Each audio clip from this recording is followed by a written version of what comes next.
Hello everyone, आप सभी का हमारे चैनल पर स्वागत है। 24 मार्च को हमारा हिंदी का पेपर है कि नहीं? तो हिंदी हमारा पहला पेपर है और पहला पेपर अच्छा होना बहुत ही आवश्यक है। तो हिंदी में आपको कैसे कॉपी प्रेजेंट करनी है, कॉपी में कैसे अपने आंसर्स को लिखना है और वो क्या तरीका है, परफेक्ट तरीका, वो इस वीडियो में आपको बताने वाला हूँ। तो प्लीज़ इस वीडियो को पूरा शुरू से लेकर एंड तक देखना, तभी आपको चीज़ें समझ में आएगी। मैं हर एक चीज़ को डिटेल में समझाऊंगा। उन सारी बातों को ध्यान में रखना है, किन किन बातों को हमें ध्यान में रखना है ताकि हमें अच्छे नंबर मिले, वो चीज़ मैं इस वीडियो में बताऊंगा। और कॉपी कैसे लिखी जाती है, कॉपी में सॉल्व करके मैं आपको दिखाऊंगा। चलिए इस वीडियो को स्टार्ट करते हैं। तो गाइस, सबसे पहले तो आपको एक कॉपी मिलेगी। ये जो मेरे पास है तो ये नॉर्मल एक स्कूल की कॉपी है। तो सबसे पहले आपको एक कॉपी मिलेगी, ये ऐसी एक कॉपी होगी, लेकिन जो कॉपी आपको मिलेगी ना वो इससे काफ़ी अच्छी होगी एकदम। उसकी जो पेपर क्वालिटी है ना वो काफ़ी शानदार होगी, वो इससे चौड़ी होगी। ठीक है, इससे चौड़ी होगी और उसमें पेजेस बहुत ज़्यादा होंगे। ठीक है, जो कॉपी आपको मिलेगी क्योंकि वो बोर्ड्स की कॉपी होती है, ठीक है, तो वो हमें मिल नहीं पाएगा। तो ये स्कूल जैसे नॉर्मल स्कूल में एग्जाम होते हैं, कॉपी वो मैंने ले ली है। यहाँ पर लिखा हुआ है नेम, वहाँ पर आपको नाम लिखने का कोई ऑप्शन ही नहीं होगा। ठीक है, वहाँ पर ऑप्शन होगा आपका रोल नंबर लिखने का। रोल नंबर अंकों में लिखना होगा एक बार, और एक बार शब्दों में लिखना होगा। तो रोल नंबर एकदम मस्त तरीके से आराम से लिखना है। ठीक है, डेट लिखनी है आपको सब्जेक्ट लिखनी होगी और सब्जेक्ट की कोड भी लिखनी होगी। ठीक है, हिंदी पेपर है आपका, हिंदी पेपर का कोड आएगा, वो कोड भी आपको लिखना है। ठीक है, और इस चीज़ को ना सबसे पहले अच्छे से फिल करना है। ठीक है, ये जो आपके पास कॉपी होगी ना, फ्रंट पेज, जो चीज़ दे रखी है, कुछ समझ में नहीं आता तो पहले एग्जामिनर से पूछ लो, क्योंकि अगर यहीं पे गड़बड़ कर दोगे तो नंबर आपके जुड़ेंगे नहीं, आपकी कॉपी चेक ही नहीं होगी। ठीक है, तो हमेशा ये पहला जो फ्रंट पेज है उसको केयरफुली भरना है। कुछ भी समझ में ना आए एग्जामिनर से पूछ लो और उससे पूछ के भर लो। ठीक है, ये चीज़ जब भरोगे और इस पर फिर कॉपी पे चेक भी होगा, ये कॉपी चेक होगी और आपकी सिग्नेचर्स भी होंगे। एक रजिस्टर आएगी, उसमें आप सिग्नेचर भी करोगे। अगर आप बी शीट लेते हो तो उस बी शीट को भी आपको अच्छे से भरना होगा और उसको भी आपको सिग्नेचर करवाने होंगे, जो भी आपके एग्जामिनर हॉल में जो टीचर होंगे। ये तो प्राइमरी चीज़ है। ठीक है, उसके साथ साथ जो एग्जाम में जब जाओगे तो पेन का चयन, बेटा स्केच पेन लोग यूज़ नहीं करते, सबसे बड़ी गलती करते हैं। अगर आप स्केच पेन यूज़ नहीं कर रहे हो ना तो बहुत बड़ी गलती कर रहे हो, नंबर बहुत कटेंगे। ठीक है, एक अच्छा स्केच पेन ले जाना, एक नहीं दो ले जाना। ब्लू पेन, ठीक है, मेरे पास ये एक ब्लू पेन है, तो जिस ब्लू पेन में आप कंफर्टेबल हो, लेकिन मैं प्रेफर करूँगा कि जो ब्लू पेन लो ना उसका थोड़ा मोटा चले, पतला नहीं, थोड़ा डार्क दिखे और उसकी जो इंक क्वालिटी हो थोड़ी सी डार्क हो, हल्की ना हो। ठीक है, बाकी अगर पायलट पेन लेते हो तो पायलट पेन ऐसे लेना जो लिखने पर पीछे छाप ना छोड़े। ठीक है, और उसके साथ साथ एक ब्लैक पेन भी ले लेना। तो ये तो एक बोल रहा हूँ, और ये नए पेन लेके मत जाना एग्जाम में, ऐसे पेन ले जाना जो आप पिछले 2-3 दिन से चला रहे हो। नए पेन लेके जाओगे वहाँ पर अटकेगा, पेज पे स्मूथनेस नहीं आएगी और आपका राइटिंग बिगड़ेगा और फ्लो भी नहीं बन पाएगा लिखने का। तो मैंने कई वीडियोस देखे हैं। देखो पेपर आपका कुछ ऐसा आएगा, ये मेरे पास एक मॉडल पेपर है, 3 घंटे 15 मिनट का होगा। ठीक है, एक के क ख ग घ होगा, फिर 2 उसमें क ख ग घ होगा, 3। तो कैसे लिखना है मैं 1 बाय 1 सारी चीज़ बताऊंगा। तो सबसे पहले देखो, मैंने देख रहा हूँ कई टीचर लोग जो है ना बेटा वो बोल रहे हैं कि फ्रंट पेज से ही लिखना शुरू करो। कभी नहीं करना है। ये वाला जो पेज है ना बेटा, इस पेज पे आप जब लिखोगे तो ये वाला फ्रंट पेज एग्जामिनर के सिग्नेचर के लिए, नंबर चढ़ाने के लिए होता है, इस पर कभी मत करना। ठीक है, और ये वाला पेज पे ना थोड़ा पीछे पीछे दिखता है, इसी वजह से ये पेज खाली छोड़ दो, एकदम फ्रंट वाला पेज, इस पर कुछ करना ही नहीं है। ठीक है, उसके बाद आ जाते हैं ये लाइनिंग। ठीक है, सबसे पहले मैं इस लाइनिंग की बात करूंगा। मैंने देखा है बच्चे कॉपी भरना सोचते हैं जितना कॉपी पन्ने भरूंगा उतने नंबर मिलेंगे। आपको पन्ने भरने के नंबर कभी नहीं मिलते, आपको नंबर मिलते हैं आंसर्स लिखने के। ठीक है, सो बच्चे इधर से लकीर मारते हैं, इधर से भी लकीर मारते हैं, ऐसा कभी नहीं करना है। लकीर देखो, जो आपका बोर्ड एग्जाम का कॉपी होगा ना, यहाँ पर एक ऑलरेडी लिखा होगा। अगर आप यूपी बोर्ड से तो यूपी बोर्ड करके ऐसे लाइनिंग होगी, तो यहाँ लाइनिंग खींचने की ज़रूरत भी नहीं पड़ेगी। ठीक है, मैं तो कहूँगा लाइन मत खींचना इस तरफ। ठीक है, अगर लाइनिंग है खींच भी रहे हो तो इधर मत खींचना, आधा आधी से एकदम, वो अगर यूपी बोर्ड लिखा है ना उसके बगल से खींचना, अगर खींचना है तो कहूँगा मत खींचो, कोई फ़र्क नहीं पड़ेगा। वो ऑलरेडी उसकी चीज़ के लिए बोर्ड एग्जाम में आपके टाइम बचाने के लिए वही चीज़ दे रखा होता है। ठीक है, एक चीज़ तो ये होगी, जब भी आप एग्जाम में जाओगे पहले पेज से कटपिट अवॉइड करनी है। ठीक है, ये नहीं पहले पेज से कटापिटी शुरू कर दिया, ये मात्रा गलत। हिंदी है, आपको स्वच्छ हिंदी लिखना है। ठीक है, आप जो देहाती भाषा में जो बोलते हो ना यहाँ अपने दोस्तों के साथ, तो वो नहीं लिखना है, हिंदी लिखनी प्रॉपर। ठीक है, स्वच्छ, और मात्राओं का ध्यान रखना है। जैसे ये प्रश्न संख्या 1 है ना, 1 है तो बेटा ये ए है, तो पहले क्या लिखना, प्रश्न संख्या 1 का उत्तर। 1 लिखा, अब 1 के जितने भी पार्ट्स हैं, क ख ग घ, सारे वो लिख देने। ठीक है, सारे लिख देने। जैसे क में 4 ऑप्शन थे, इनमें से 1 सही है, तो क लिख के जो ऑप्शन सही है वो ऑप्शन लिखोगे और उसका आंसर पूरा लिख दोगे।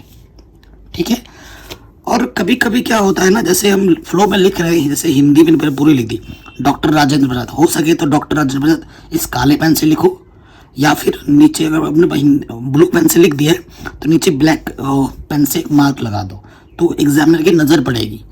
ठीक है, फिर ये सारे एक जगह हो जाएंगे। ये मैंने छोटी सी कॉपी थी, सपोज करो आपकी कॉपी पूरी भर जा रही है।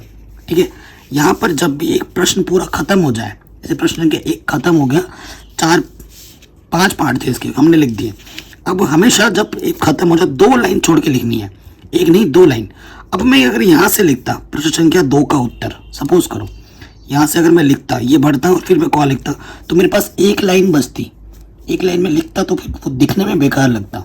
आपके पास कॉपी बहुत मिलेगी, 20 शीट मिल जाएगी। ठीक है, उसका टेंशन मत लो। अगर थोड़ी बहुत जगह बच रही है 1-2 लाइन, तो यहाँ ज़रूर लिख दो प्लीज़ टर्न ओवर, PTO, मतलब प्लीज़ टर्न ओवर।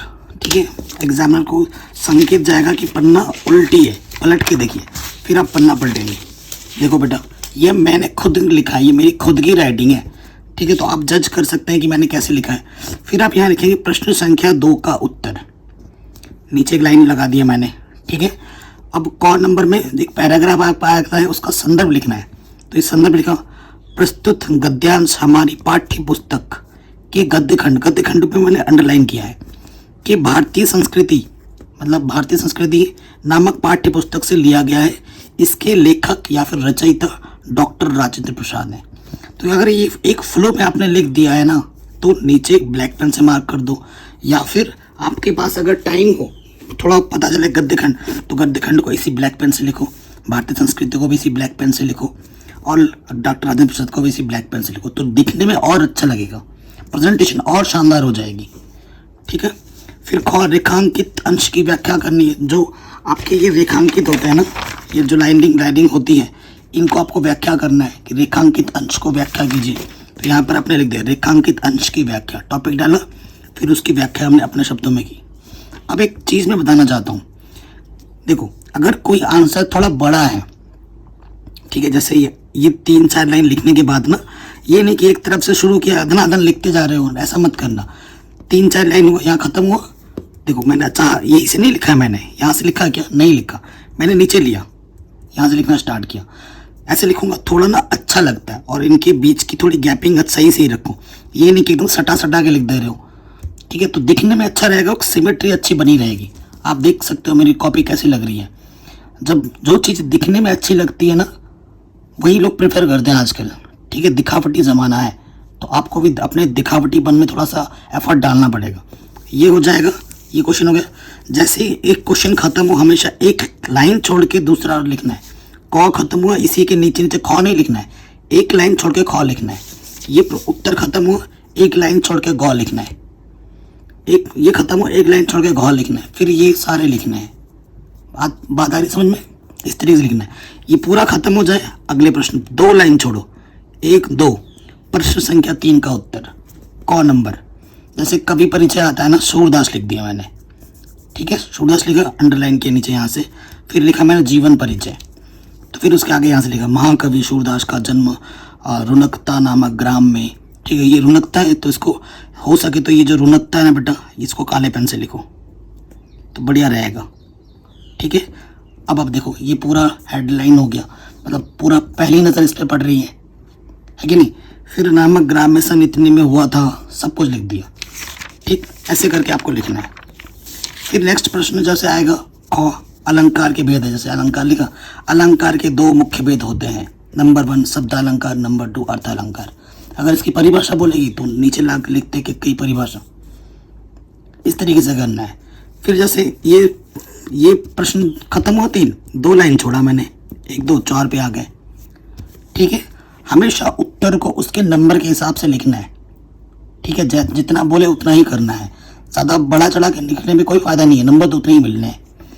फिर जैसे ये मेरे को लिखना है बेटा निबंध, निबंध सबसे बड़े नंबर में आता है। तो निबंध में क्या करना है ना, निबंध में टॉपिक बना के लिखना है, ठीक है। टॉपिक बना के लिखोगे, जैसे कोरोना वाला निबंध बहुत ही ज़्यादा इंपॉर्टेंट है, इस साल आ सकता है, मेरा मानना है ये निबंध ज़रूर आएगा। तो कोरोना एक वैश्विक चुनौती, ये मेरा मेन टॉपिक है निबंध का। अब प्रस्तावना, मतलब उसके बारे में इंट्रोडक्शन थोड़ा देना है, प्रस्तावना लिखा, थोड़ा ये गोला गोला ऐसा बना लेना तो सही लगेगा, उसके बारे में लिख दिया, ठीक है। देखो इतना लिखने के बाद फिर मैंने यहाँ से लिखना स्टार्ट किया, ठीक, यहाँ से ये हो गया। फिर मैंने क्या लिखा, कोरोना संक्रमण, फिर उसके कोरोना संक्रमण क्या है, उससे कैसे बचें, लक्षण और बचाव, मतलब टॉपिक बना बना के लिखोगे। और निबंध आया है तो कम से कम 3 से 4 पेज आपको लिखने ही पड़ेंगे। अगर इस तरीके से आप अपनी कॉपी में प्रेजेंटेशन रखोगे तो कौन माइकल है जो आपके नंबर काटेगा, कौन माइकल है बताओ, कोई नहीं है ना। सो इस तरीके से आपको लिखना है, अपने प्रेजेंटेशन पर ध्यान देना है। अगर आप ऐसा करते हो, फिर क्या है ना बेटा, आपको 20 शीट अगर मिलती है, ठीक है, जैसे दूसरी शीट है तो उसको भी ढंग से फिल करना है और इसको ऐसे रखना है। आप देखोगे बोर्ड एग्जाम में ना एक छेद होगा इस तरफ, वो छेद इसीलिए दिया गया है ताकि आप वहाँ पर छेद करके अपने उसको ना धागा डाल कर अच्छे से टाइट कर लेना, डबल ट्रिपल करके। कभी कभी ऐसा होता है वो धागा खुल जाता है और फिर वो कॉपी गिर जाती है, कहीं आप चेक नहीं होती, फिर नंबर कम मिलते हैं। तो हर एक चीज़ को ध्यान में रखते हुए चलना है हमें, और कोई क्वेश्चन छोड़ना नहीं है, कोई क्वेश्चन छोड़ना नहीं है। सारे क्वेश्चंस करने के बाद एक बार देखना है कि मैंने सारे किए कि नहीं किए, कि नहीं, टिक लगा देखो कोई छोटा तो नहीं है, ठीक है। क्योंकि मैं जब कक्षा 10 में था ना, मेरा 10 नंबर का छूट गया था, मेरे पास टाइम था, मुझे लगा कि मैंने सब कर लिया, क्योंकि कक्षा 10 में जब मैं पढ़ रहा था मेरी उम्र सिर्फ 13.5 साल का था मैं, तो उतनी बुद्धि भी नहीं थी, ठीक है। तो वो चीज़ ध्यान रखनी है कि सारे क्वेश्चन करने हैं हमें, कोई छूट ना जाए, और दिए गए समय पे करना है। और राइटिंग पे भी ध्यान रखना है, मात्राओं पे ध्यान रखना है, और सारे करके आओगे, मुझे पता है। आशा करता हूँ ये वीडियो आपको पसंद ज़रूर आई होगी। अगर ऐसा है तो प्लीज़ इस वीडियो को एक लाइक ज़रूर करो, डिस्क्रिप्शन को ज़रूर चेक करो, और उस वीडियो को हर जगह शेयर कर दो, हर जगह फैला दो, ठीक है। और 24 मार्च के लिए आप सभी को ऑल द बेस्ट। चैनल पर डेली वीडियोस अपलोड हो रहे हैं आपकी प्रिपरेशन के देखते हुए, ठीक है। और अपना ख्याल रखें, तबीयत भी बहुत ज़्यादा ज़रूरी है। और एग्ज़ाम के लिए ऑल द बेस्ट। मुझे पता है आप एग्ज़ाम में फोड़ क्या होगे, ठीक है। ऑल द बेस्ट बच्चों।